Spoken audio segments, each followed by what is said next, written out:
One of the biggest things that happens with people of all ages is regret.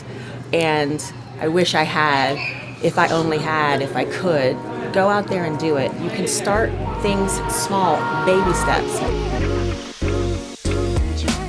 Greetings, Columbus. Welcome to another episode of Columbus GEMZ. This channel is for young people in Greater Columbus who are interested in career in design and technology. Hopefully that's you. This episode we're featuring Spirit Council Del Col, who is the founder of Ambassadors for Change in Westerville.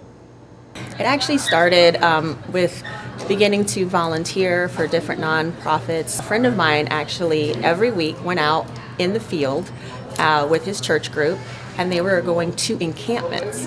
And I always kept saying, I really want to get involved. And finally, I just said, hey, you know what? I'm coming with you. And you don't know what you don't know. And one of the things that I found was I was judgmental. I didn't realize it because I pride myself on being a very open person. And I had stereotypes. I had all of these preconceived notions on what it meant to be displaced.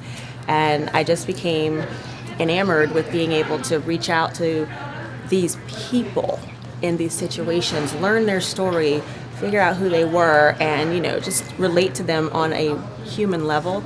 And helping them just became a huge desire and passion for me, because these are my neighbors. Just because they don't live in a home or a building or something, they're still my neighbors, and I felt that it was necessary to become involved.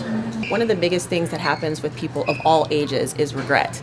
And I wish I had, if I only had, if I could, go out there and do it. You can start things small, baby steps.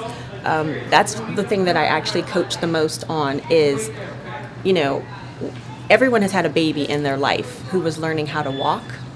And at no point did we ever say, you know what, it's taking you way too long to walk. Just, you suck at walking, don't do that. Just crawl for the rest of your life. We tell them and continuously encourage them, get back up. Do it again until they do it right. And that's what I encourage anyone who wants to do anything, whether it's a nonprofit, a business, whatever it is, make it happen, because you are the person that is supposed to. So go after your dream because it's yours. I'm an Army brat, so I attribute that and the way that I grew up to my worldview, and that is, we're all one community wherever we come from.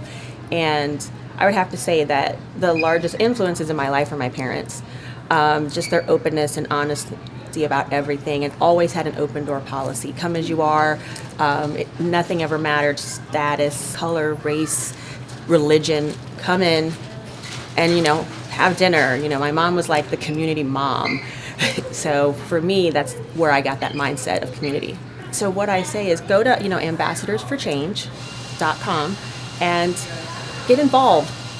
We always need volunteers to come and help us prep the bags, get out in the community and feed them. In less than an hour, you can feed 80 to 100 people who are displaced, whether it's at a non-feed shelter, going out along the streets and handing out hot meals. And, the biggest thing about that is don't assume, don't judge a book by its cover, because you really never know who is in need of assistance and support. So one of the best things to do is to get out there and be involved. One of the most selfish things that you can do is help someone else, because you get so much out of it. Columbus rocks. Do you know who is statistically most likely in the world to harm you? It's not anyone out there, right? Statistically speaking, it's not the neighbor, or it's not the person across the street, right? Statistically speaking, we are most likely to harm ourselves, and it's this idea of the human condition, right? We gain a great deal of joy or happiness, whatever you want to call it, when we act outside of ourselves, right? When we give not only to ourselves and to those who are closest to us, but even to strangers. You hold the door open for someone you don't know, and the simple act of giving grants you a moment of joy, of glee, of happiness, whatever it is, and it adds on to your character. You go from your destiny to your character, from your character to your habits, and because your habits form your character, and from your habits to your decisions or your actions, right? And from your actions to your thought. And if you think doing good for others or helping or volunteering is a worthwhile thing, that will lead to action. That will define your character, right? You will be a helpful or a helping type of person. And I don't know about you, but I want to work with somebody like that. The very act itself of giving, that satisfaction itself, is the reward. That's it for this episode. Let's keep making Columbus a very beautiful, smart, and diverse place to live, work, and play. Cheers.